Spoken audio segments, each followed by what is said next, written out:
What happens when a CEO walks into one of his own cafes and realizes the food he's about to eat could make someone sick? Silas O'Connor hadn't stepped into one of his restaurants as a regular customer in over 3 years. After buying the 15-location cafe chain from a retiring couple 7 years ago, he had grown it fast, and with success came distance. He still walked the kitchens during openings, did quarterly calls with his district managers, but lately, something had been nagging at him. Reviews on 3 of his locations had dipped. Nothing major, just odd comments about quality slipping, staff being rude, food coming out cold. He wanted to figure it out without the usual filters. No PR, no heads up, no clipboard managers. Just him and the truth. So, he shaved his beard, dyed the gray out of his hair, wore prescription glasses, and put on a plain blue polo and jeans. He looked like any other 30-something guy wandering in for a sandwich. And since none of the staff at this location, one of his midtown spots, had ever met him personally, there was no reason for them to suspect otherwise.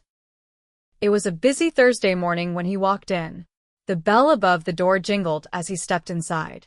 The smell of bacon and burnt toast hit him. Not terrible, but not fresh either.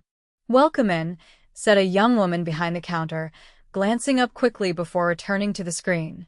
Her name tag read Riley. She looked maybe 22, with tired eyes and a voice that tried to sound upbeat but didn't quite get there. "Just one?" she asked. "Yeah," Silas said. "Table or counter?" "Wherever," she said, handing him a menu and motioning toward the open seating. "I'll come take your order in a sec." He sat at a corner booth near the kitchen window. From here, he had a partial view of the prep area through the swinging door. He opened the menu, but his eyes kept drifting toward the back. A few minutes later, Riley came over, pen ready. "What can I get started for you?" "I'll do the breakfast sandwich," Silas said. "Bacon, egg, cheese. And a coffee." "Got it," she said. "Anything else?" "Nope, that's good." She walked off, and he leaned back, letting the sounds of the cafe wash over him. A couple of high school kids laughed over smoothies. A woman in business attire scrolled through her phone. The place wasn't falling apart, but something felt off. The staff looked worn out. There was no music playing, and the cook in the back, Silas, could barely make him out, kept wiping his hands on his apron, not bothering with gloves. His food came out 5 minutes later. Riley set the plate down. "Here you go."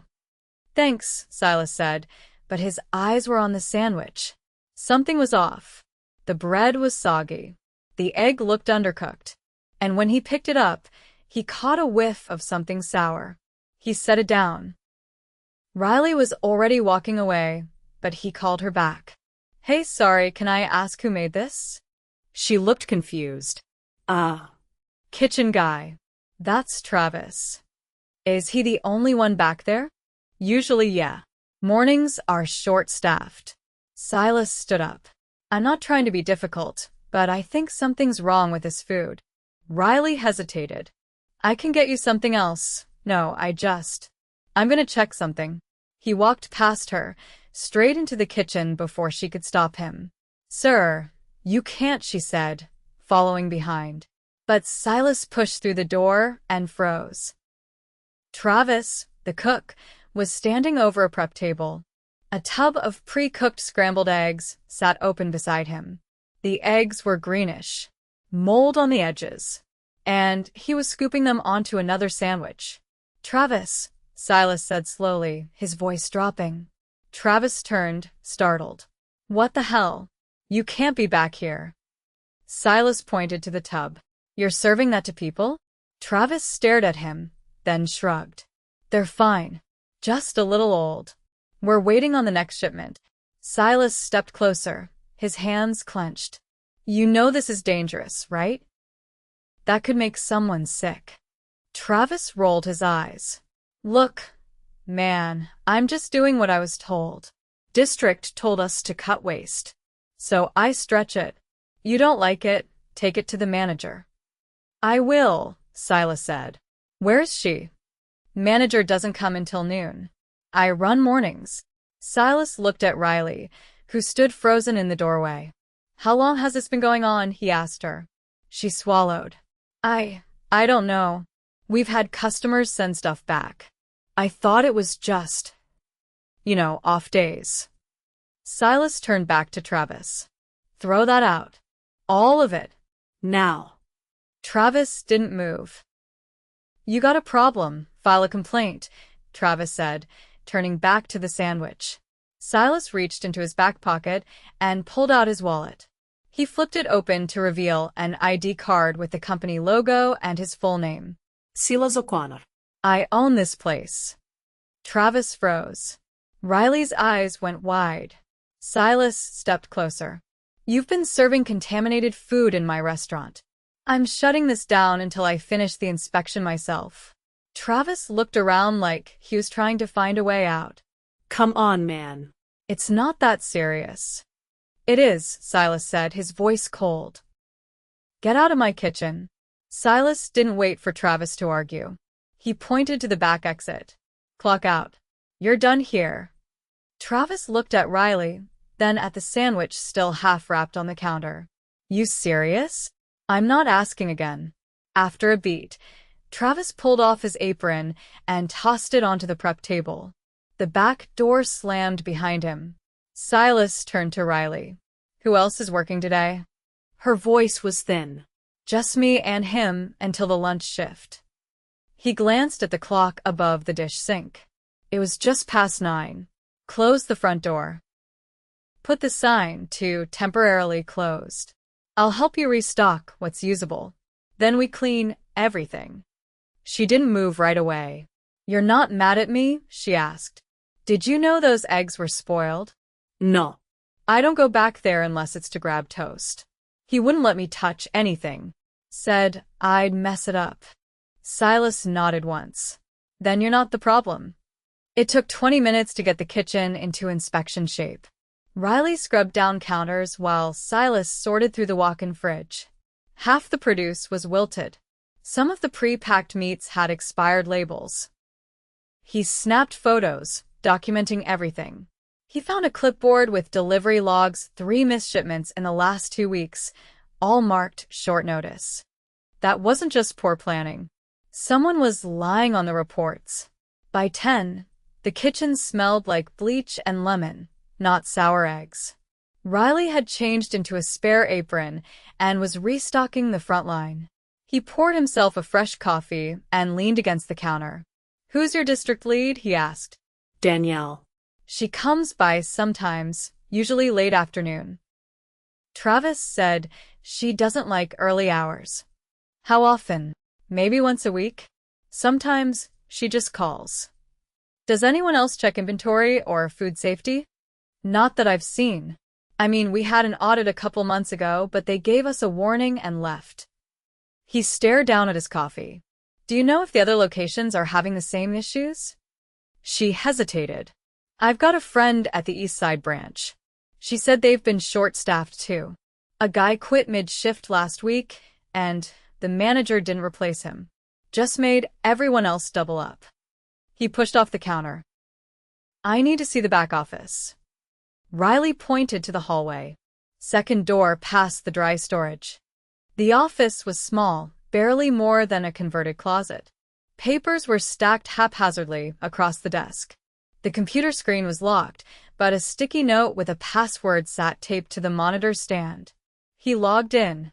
Emails, schedules, accounting sheets. It didn't take long to see the pattern. Hours were being underreported. Deliveries marked received were never signed for. And the worst health inspection follow-up tasks were marked complete days before they were due. He printed copies and slid them into a manila folder he found in the bottom drawer. When he came back out, a woman in a black zip-up jacket was knocking on the front glass. Riley glanced up from wiping the counter. "That's Heather. She's the midday shift." Silas opened the door. Heather stepped inside, her eyebrows rising when she saw the closed signs still hanging. "We're not open?" "Short delay," Silas said. "Kitchen issues." Heather looked from him to Riley. "Where's Travis?" "Gone," Silas said. "I'm stepping in for the time being. You're still on, though." Heather crossed her arms. You're not the new manager or something, are you? I'm the owner. She didn't blink. Oh. Okay. He watched her expression carefully. No surprise. No concern. Just resignation. Was Travis always like that in the kitchen? He asked. Heather shrugged. Depends. Some days he was fine. Other times he'd yell at Riley if she forgot an order. Wouldn't let anyone help with prep. Did you ever raise it with Danielle? I tried. She told me to focus on my station and stop feeding drama. He exhaled. Go ahead and set up your line. We'll open in 30. She moved behind the counter, without another word. By 11, a few customers had returned. Silas stayed near the register, watching every plate that left the kitchen. He wasn't about to let another health risk slide past him. An older man in a tan jacket sat alone near the window. When Heather brought his sandwich, he flagged her down. This isn't toasted, he said. Heather leaned over. It's fine. Just eat it. The man looked taken aback. I asked for it hot. Heather rolled her eyes. You want me to take it back? It'll be another 10 minutes. Silas stepped in. Bring him a fresh one. Properly toasted. Heather looked between them. Seriously? Now. She snatched the plate without responding and disappeared into the kitchen. Silas turned to the customer. I'm sorry about that. It'll be fixed. The man nodded, still surprised. When Heather returned with a new plate, Silas pulled her aside. That attitude doesn't belong here. She folded her arms. It's not my fault people are picky. Your job isn't to decide what's worth fixing. It's to make it right. Maybe if we weren't running short every day, I'd have time to care. Then say that. Don't take it out on the people walking in here. She didn't answer. He looked her over. No visible exhaustion. No signs of being pushed beyond reason. Just indifference. You're off the rest of the day, he said. We'll reassess if you're on this schedule again. Heather set down her towel hard and walked out the front. Riley, at the espresso station, didn't say anything. Her shoulders were tight, but her hands kept moving. By noon, a small line had formed. Silas manned the register. Riley ran drinks and helped with plating. It wasn't perfect, but it was clean, honest work. Customers noticed. One woman leaned in as she paid. This place feels better than last week. Did something change? He smiled faintly. We're working on it. By 1:30, the rush faded. Silas leaned against the counter, sipping water. You've been holding this place together, he said to Riley. I don't know about that. I do. You showed up. That counts for more than you think. She tucked a strand of hair behind her ear, unsure how to respond. I'm pulling Danielle in for a meeting, he said. Today. I need to know if she's been covering for people or just asleep at the wheel. Riley hesitated. She's sharp when she wants to be. But she's been skipping checks. I think she knew about Travis and didn't care. Appreciate the honesty. He stepped into the office again and called corporate. Asked for Danielle to meet him at the location by 4. No excuses. Back out front, Riley was wiping down a table. You think this place can bounce back? She asked. If people like you stay, yes. She gave a small nod, then carried the rag back behind the counter. A few minutes later, the bell over the door rang again. A woman in a pressed blouse and heels walked in, talking into a headset. That's her, Riley murmured. Danielle ended her call and looked around. What's going on? I heard there was some kind of shutdown. Silas stepped forward. Let's talk in the office. She gave him an appraising look. You're the new regional? I'm the owner. Her eyes narrowed slightly. She followed him without a word. Inside, he closed the door. Why were inspection tasks marked complete before they were due? She crossed her arms. Sometimes I get ahead of schedule. I know what needs to be done. Why were shipments marked received when product never arrived? I assumed they'd come in later. The system flags unconfirmed orders. And Travis. Danielle paused. He could be rough, but he got things done. He served rotting eggs. Told staff to keep quiet. You never noticed? I trusted he handled the kitchen. I manage 5 stores. I don't have time to babysit every cook. Silas leaned forward. If you can't make time to protect customers and staff, you're in the wrong job. Danielle shrugged. So what now? You bringing in someone else. You're dismissed. Effective immediately. She stared at him. You're firing me? You misrepresented safety checks. Ignored staff concerns. Enabled a toxic kitchen. That's not leadership. He opened the door. She stood for a moment, then walked out without looking back. As the door clicked shut behind her, Silas sat down heavily in the worn office chair. There was a long road ahead, but now, at least, it was headed in the right direction. The folding chair in the back office creaked as Silas leaned forward, elbows resting on his knees. The door had barely settled shut after Danielle's exit, but his mind was already 5 steps ahead. He pulled out his phone, tapped into the scheduling app, and scanned the upcoming shifts for the Midtown location. 3 names, spread thin over 7 days, barely sustainable. With Danielle gone, the oversight gap was immediate. He couldn't delegate what didn't exist. He stepped back onto the cafe floor just as Riley was handing a smoothie to a young woman at the counter. The customer gave a polite nod, then left with a small wave. Riley's eyes flicked to Silas as he approached. Is she gone? She asked quietly. Yeah. Riley set the blender lid aside and wiped her hands on a dish towel. Do we have someone taking over? For management. Not yet. First, I need to stabilize the shift coverage. You and I will co-manage from here until I find the right person. She looked at him like she wasn't sure if it was a joke. I've never managed. You've shown more judgment in one morning than some people on payroll for years. That counts. Her expression didn't change, but her hands stopped fidgeting. A man in a button-down shirt stepped in through the door, glancing around. Late 30s, short beard, clipboard in hand. He walked straight to the counter. I'm here from logistics. Got a call about a priority audit. Silas nodded. Follow me. They walked briskly to the back office. Silas handed him the folder of inventory records and inspection photos. The man flipped through them, eyes narrowing. How long's this been going on? He asked. Long enough that I had to shut the kitchen. He pulled out a small tablet and began typing. I'll flag the supplier account. Did you want to suspend deliveries across all locations, or just this one? Just this one for now.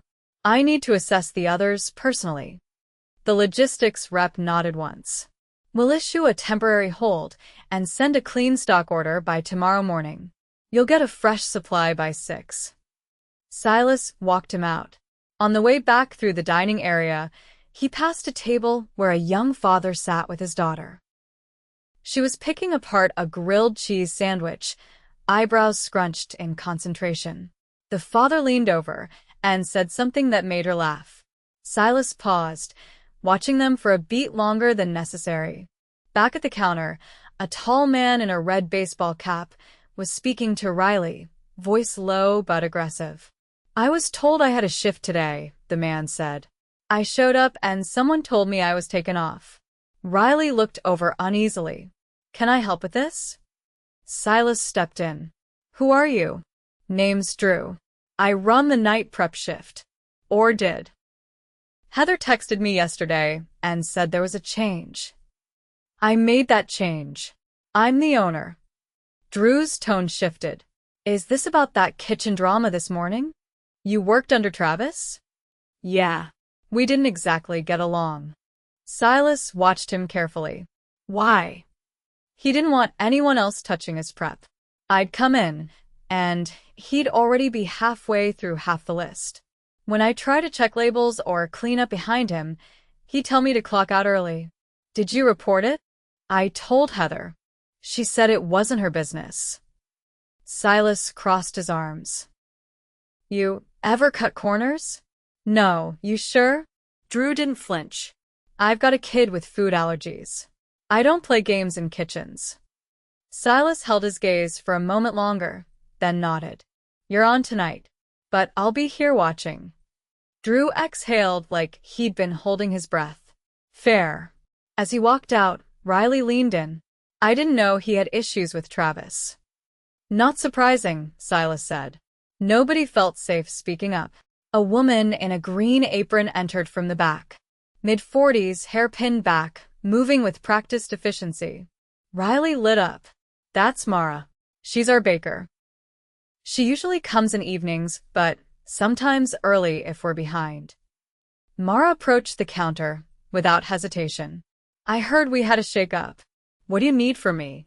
Silas stepped forward. Mara, right? I'm Silas. I know who you are. You ever raise concerns to Danielle? Mara tilted her head. Once. About staffing. She said if I wanted more hours, I could cover dish shifts. Were you ever briefed on the health code violations? No. But I've seen things. I started keeping my own flour and eggs in a separate bin. Didn't trust what was labeled. Silas blinked. You brought your own? Paid for it myself. I'm not letting someone get sick because Travis didn't know what spoiled meant. He nodded slowly. You're staying. I'll make sure you get reimbursed for anything you covered. Appreciated. She pulled on gloves and headed straight to the back, no further questions. Silas looked at Riley.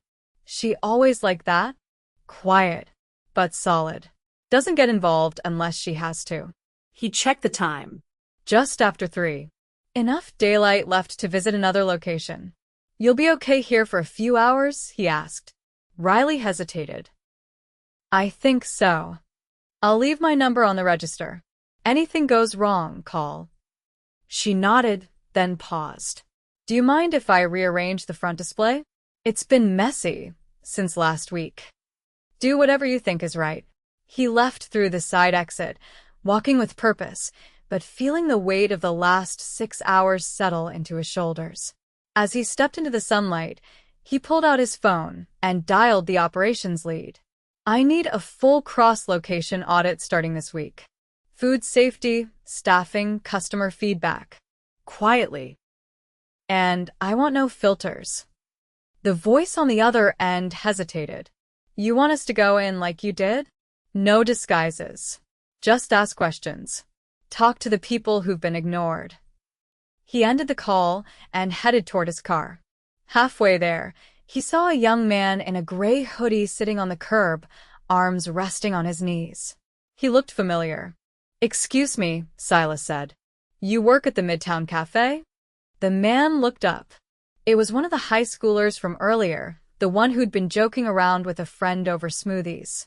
Yeah, I do dishes part-time. Why? You off shift? Yeah. I come in early to hang out sometimes. Did you ever get trained properly? The kid snorted. Travis told me to just keep it wet and moving. That was it. Silas nodded once. You want better hours? Sure. Come in tomorrow. You're on prep. We'll train you right. The kid blinked, then stood. You serious? Completely. Just be on time. Silas walked the last stretch to his car, started the engine, and pulled away. The next stop was across town, another location with a dip in reviews and a rising stack of complaints. If Midtown had been this broken, there was no telling what he'd find next. But at least now, he knew exactly what he was looking for. Silas stood outside the Riverside location, just after sunrise. This one had been on his watch list, the longest complaints about long waits, inconsistent food, and a string of quiet resignations that never made it into any formal reports.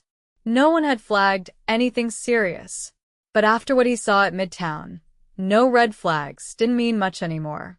He entered through the side, opting for the employee entrance this time.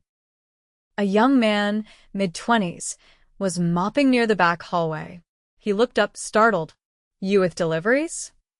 No, Silas said. I'm Silas O'Connor. I own the chain. I'm here for a full walkthrough. The mop stopped mid-swipe. Oh. Sorry, I didn't, I'm Nico. I do morning cleanup and prep. I'm not here to catch anyone off guard. Just keep working like you normally would. Nico nodded and went back to mopping, noticeably more focused now. Through the kitchen window, Silas saw the opening cook-thin frame, older than the rest, moving stiffly. She checked a timer and pulled a tray from the oven. Her eyes flicked up when she spotted Silas stepping in. "You're the guy from corporate?" No, he said. "Higher than that. What's your name?" Donna. "Been here 6 years."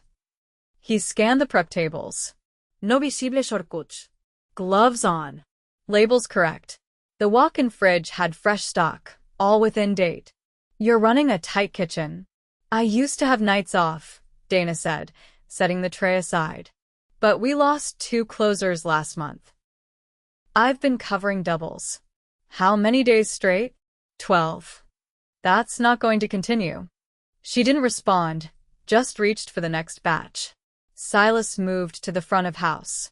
The register station was tidy, though the screen showed yesterday's total still open. The cafe opened in 30 minutes, and the only person in sight was a young woman restocking the pastry case. She didn't notice him until he stepped closer. "Morning," he said. She startled, then straightened. "Sorry I didn't hear you. I'm Sam. Do you also cover register?" Yeah. "I open and close most days." "Alone?" "For the first hour, yeah. It's just me and Dana." He nodded once. "I'm here to understand why this place has been running short for so long." Sam lowered her voice. "We've been asking for help. Danielle used to say she'd see what she could do. Nothing changed. People gave up asking." "Who's your shift lead?" "Technically, it was Paul. But he stopped showing up 2 weeks ago. No one replaced him." Silas pulled out his phone, opened the scheduling dashboard again. Paul was still listed on the roster, marked as confirmed for multiple shifts. He looked back at Sam. "Did anyone ever clock him in when he wasn't here?" "I didn't, but I wouldn't be surprised if someone else did. We've had people ask to just cover his clock-in, so it didn't raise flags." "Who asked?" "Mostly Heather. She used to float between locations." Silas's jaw set. He tapped into the admin logs. Sure enough, Heather had made several remote punches under Paul's ID through the manager portal. Sam watched him carefully. "Is she in trouble?" "She's already been let go." Sam nodded faintly, as if she'd expected that answer. The first 2 customers arrived just after opening. Sam ran the register while Dana moved dishes with practice speed. Silas stayed behind the counter, watching every interaction. By mid-morning, the cafe had filled to a quiet hum. Dana's pace slowed slightly, her right shoulder stiffening as she lifted another tray. Silas stepped in beside her. "How bad is that shoulder?" "It's manageable. Tell me the truth." She paused. "Tore a tendon last year. Never fully healed. I've been saving up for surgery." "You have insurance through us?" "Not full coverage. Only the floor staff get premium benefits. Kitchen's unlimited." "That's changing. Effective today." She didn't say thank you. She just nodded and kept working. By late morning, a new face appeared behind the counter, a tall man in a faded hoodie, eyes half-lidded, earbuds in. He walked past Sam without acknowledging her, leaned against the back wall, arms crossed. Silas stepped over. "What's your name?" "Marcus." "You're scheduled?" "Yeah, I cover midday counter." "You plan on clocking in?" Marcus yawned. "In a minute." Sam glanced over, but didn't say anything. "Take the earbuds out," Silas said. Marcus didn't move. "You're done here," Silas said, voice even. "What?" "You walked in, ignored your coworker, refused to work, and expected to be paid for doing nothing. That ends now." Marcus stared at him for a beat, then scoffed and walked out without a word. Sam exhaled quietly. "You've been dealing with that regularly?" Silas asked. "Sometimes. Depends on his mood." He shook his head. "Not anymore." By noon, Silas had pulled all active shift reports. Of the 5 employees listed for that day, only 3 had ever shown up regularly. The rest were ghost punches clocks in with no corresponding register activity, no product scans, no labor logs. He flagged every entry. He stepped into the back office and dialed the payroll department. I'm submitting a fraud claim. False hours logged under inactive employees. I want every entry with remote punches reviewed. Flag Heather's ID across all locations. He hung up and returned to the kitchen. Dana was finishing a sandwich order, her hand trembling slightly as she plated it. He stepped beside her. You're done for today. You've covered more than your share. There's still prep for dinner. I'll cover it. She looked at him like he'd lost his mind. I'm serious, he said. He called Nico in from the back. You've got prep experience? Some. You're on Dana's station. She'll show you what to do, and then she's off. Nico nodded, already pulling gloves on. Dana gave Silas a long look. You're rebuilding this place? I'm rebuilding all of them. She peeled off her apron slowly, then walked out through the back without another word. By mid-afternoon, a delivery truck pulled into the alley. Fresh stock. He helped Nico unload it himself. Every label was clean. Every box matched the manifest. As they finished unpacking, Sam poked her head in. There's a guy at the counter asking for you. Silas stepped out front.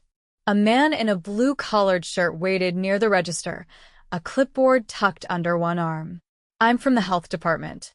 Got a call this morning from someone on your team about an unreported food safety issue. Midtown, Silas said. It's already been handled. Staff involved were terminated. Kitchen was sanitized under direct supervision.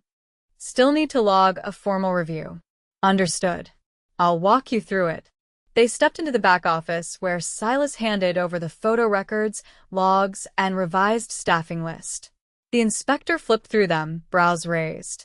You don't usually see this level of documentation from a cafe chain. Noticed that myself. After the inspector left, Silas sat alone for a moment. The place had gone quiet, mid-shift lull settling in. He watched Sam refill syrup bottles without being asked. Nico was arranging prep trays with careful attention. Neither asked for praise. Neither expected it. He walked back to the register, pulled out a set of new employee cards, and handed one to each of them. These are updated access levels. You're both being promoted. You'll be the new core team here while I rebuild the next layer.